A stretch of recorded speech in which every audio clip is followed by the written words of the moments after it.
আমি ভারতীয় বলছি।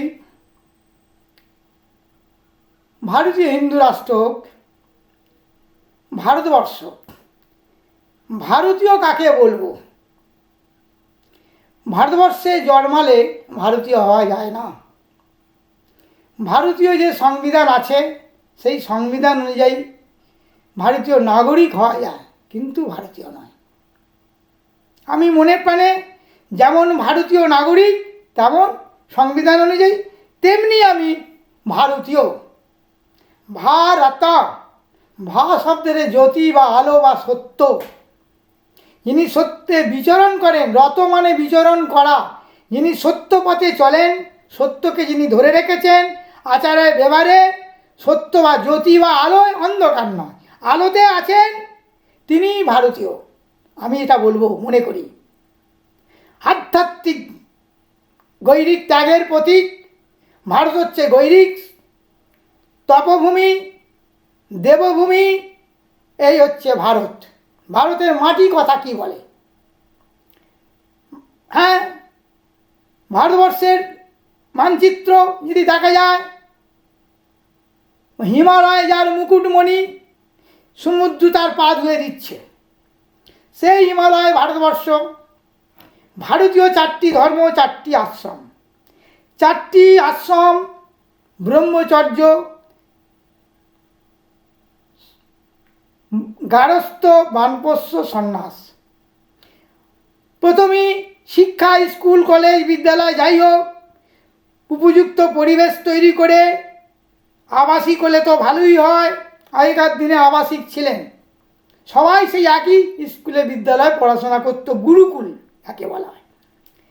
আজকে সেই গুরুকুল নেই, স্কুল বিদ্যালয়গুলো রয়েছে প্রাথমিক স্তর থেকে, মানে মাধ্যমিক, উচ্চ মাধ্যমিক, আর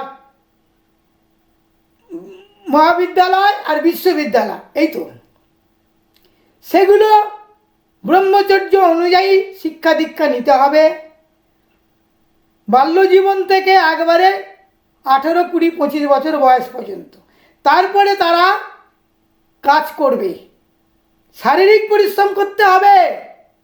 ওর মধ্যে যারা সংসার ধর্ম করবে, গারস্থ আদর্শ দাম্পত্য জীবন বা গারস্থ জীবন গড়ে তুলবে 60 বছর বয়স পর্যন্ত। 60 বছর হয়ে গেলেই অবসর নিয়ে সংসার ত্যাগ করতে হবে। বউ, ছেলে মেয়ে, নাতি নাতনি ত্যাগ করে কোথায় যেতে হবে? বানপ্রস্থ থেকে সন্ন্যাস। আর যারা ব্রহ্মচর্য থেকে সন্ন্যাস, সোজাসুজি চলে যাবে, যারা সংসার ধর্ম করবে না। আজকে মঠ আশ্রম ভোগের আগা। প্রত্যেকটি সাধু সন্ন্যাসী যাদের বয়স কম, মাটি কাটতে হবে, ফসল ফলাতে হবে, আশ্রমিক পরিবেশ নেই। বেলুড় রামকৃষ্ণ মিশন দক্ষিণেশ্বর গেল কোথা? সেই পরিবেশ কথামৃততে যে বর্ণনা করা আছে, পরিবেশ নেই, সুপার মার্কেট হয়ে গেছে। আবার বেলুড় রামকৃষ্ণ মিশন আজ থেকে 70 বছর আগে ধান চাষ হতো। মূল মন্দিরের সদর গেট দিয়ে, সদর দিয়ে ঢুকেছি, বাম দিকে বেলুড় মঠে ধান চাষ হতো। সেই ধান আমি খেয়েছি, সেই চাল সেখানকার আমি ভোগ খেয়েছি। আর ডান দিকে হতো ফসল, কপি, আলু টালু সব চাষ হতো। এখন বহুতল বাড়ি হচ্ছে, ব্যবসায় ফেঁদে গেছে রামকৃষ্ণ মিশন। বিবেকানন্দ যদি বেঁচে থাকতেন, ওই সারদা দেবী ঘাটে বেলুড় মঠে গলায় কলসি বেঁধে ডুবে মরতেন। কেন বিবেকানন্দকে মানবে না? আজকে ভোগে ডুবে আছে সাধু সন্ন্যাসীরা। বেলুড় রামকৃষ্ণ মিশন ভোগে ডুবে আছে, ব্রহ্মচর্য হচ্ছে ওখানে, মাছ মাংস ডিম খেয়ে। ছি ছি, লজ্জা হয় না? মিশনে মানুষ তৈরি করির কারখানা করে গেছে স্বামীজি। বিশ্বের বুকে প্রথম ঘোষণা করেছিল মানুষ চাই, পশু নয়। সেই আমেরিকায় চিকাগোয় ভাষণ দিয়েছিল, মানুষ চাই, পশু নয়।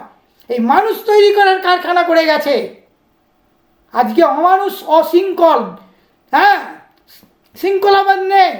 মিশনে যারা পড়াশোনা করছে, স্কুল কলেজ যেখানেই হোক, তাদের যদি জিজ্ঞাসা করা হয়, বাবা লেখাপড়া শিখে কী করবে? উনি বলবে, ছাত্ররা কি বলবে?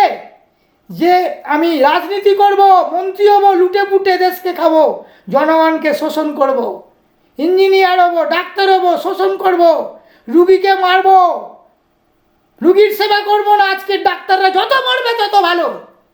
নার্সরা করোনা ভাইরাসের সময় কত লোককে মেরেছে, তার পাশে দাঁড়ায় না, প্রমাণ ছাড়া কথা বলি না। ভালো ভালো লোককে ঢুকিয়ে দিয়ে জল পর্যন্ত তাকে দেয়নি, চোখ খুলে নেওয়া হয়েছে। তার যদি করোনা ভাইরাস হবে, চোখ খুলে নেওয়া হবে? লড়াই করেছি, পুলিশ ছিল তাই একা পেরে উঠতে পারিনি, আর কিডনি খুলে নেওয়া হয়েছে। হাওড়া জেলার এই সঞ্জীবনী, বাগনান, উলবেড়িয়া, ফুলেশ্বর, কত মানুষকে ওরা মেরে দিয়েছে, কোটি কোটিপতি কিডনি করেছে। কত মানুষকে মেরেছে।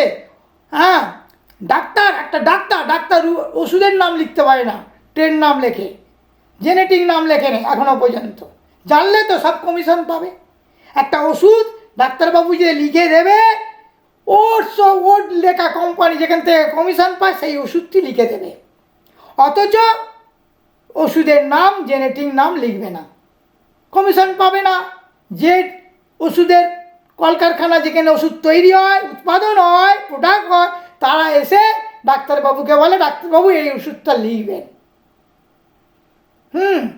আজকে প্রথম স্বাস্থ্য বিভাগ ভালো করতে হবে।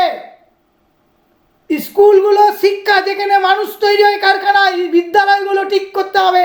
সেই বিদ্যালয়ের মাস্টার, শিক্ষক কী করে আবার প্রাইভেট পড়া হয়, কোচিংয়ে পড়ে না হয়?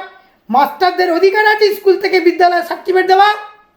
হ্যাঁ, বোর্ড কিছুই করে না, সে পড়ায় না। কোচিংয়ে পড়ো, নোট মুখস্থ করে। একটা গোটা বইটাকে পড়তে হবে তো। পাঠ্যপুস্তক যে সিলেবাস আছে, বইটা যদি সবটা না পড়ে জানবে কি? নোট মুখস্থ করে পড়া। পরীক্ষা এ থেকে জেড পর্যন্ত অ ক খ 1 2 3 জানে না, খবরের কাগজে, সংবাদপত্রে, দূরদর্শন না হয়ে গেল, অমুক হয়ে গেল, তমুক মার্ক স্টার পেয়ে গেল। এরা শিক্ষিত? যারা শিক্ষিত হয়ে যারা লাঙলছে, মাটি কাটে না, ফসল ফলে না, কলকারখানায় লোহা চাগায় না, তারা কি করে শিক্ষিত? আমার কাছে মূর্খ, অমানুষ। লেখাপড়া শিখে কলকারখানায় কাজ করতে হবে, আর করতে হবে ফসল ফলাতে হবে। যে খাবারটুকু আজকে বৃদ্ধ বাবা মায়ের মতো উপযুক্ত যারা কাকা জ্যাঠা, বৃদ্ধ দাদুদের মতো ফসল ফলাচ্ছি, লজ্জা করে না তাদের ফসল আমরা খাচ্ছি? ধুলামন্দি কবিতাতে রবি ঠাকুর কী বলে আছে? হ্যাঁ, যেখানে ফসল ফলায়, যেখানে পাহাড় ভেঙে ভাঙছে, তারাই তো দেবতা ভগবান। পরিশ্রম করতে হবে, শারীরিক পরিশ্রম। জিমে যাচ্ছে, সারা জীবন খাললো না, জিমে যাচ্ছে, 1 পা হাঁটতে পারে না। পরিবেশটাকে তৈরি করুন। বাংলার মাটিকে এখনো সময় আছে। আমতার অতি অবশ্যই বন্ধ করতে হবে। আমতার কারখানা যেখানে কেদুয়ায় মঠ, এই কেদিয়া মাঠ, মানে যাকে বলে কাদুয়া মাঠ বলা হয়, পাঁচিল ছাড়ে দিয়েছে, অতি অবশ্যই কারখানা বন্ধ করে চাষবাস করুক। বামপন্থের আমলে, জ্যোতি বসু বুধের আমলে তো কিরণময় নন্দ তো মৎস্যের চাষ করে উল্টে গেল গদি। হ্যাঁ, মনুষ্যত্ববোধ জাগান। আমরা খাবো কি? প্রথমে রামকৃষ্ণ বলেছেন খাদ্য দরকার, খাদ্য উৎপাদন করুন। আগামী দিনে অদূর ভবিষ্যৎ বেশি দিন নেই, খাদ্য সংকট দেখা দেবে, দুর্ভিক্ষ দেখা দেবে, খুব আগত। ফসল ফলান। মানুষকে বাঁচতে গেলে প্রথম খাদ্য দরকার। কৃষিক্ষেত্রে ফিরিয়ে আনুন। মায়ের দুগ্ধ সমান স্তনগুলোকে কেটে বাদ দিয়ে দিচ্ছে। এত ভোগ লালসা ডুবে গেছে মানুষ। বহুতল বাড়ি, আমার যদি ক্ষমতা থাকতো বহুতল বাড়ি ভেঙে দিতাম। 3 তলা জোট 5 তলা বাড়ি হবে, ওর বেশি হবে না। আকাশে বাজবে, শূন্যে নয়। রাবণও তো সোনার দিয়ে স্বর্গে যাবে, সোনার সিঁড়ি করেছিল, থাকলো? আজ এই পর্যন্ত। বারবার বলতে থাকবো, শুনতে থাকুন ইউটিউব।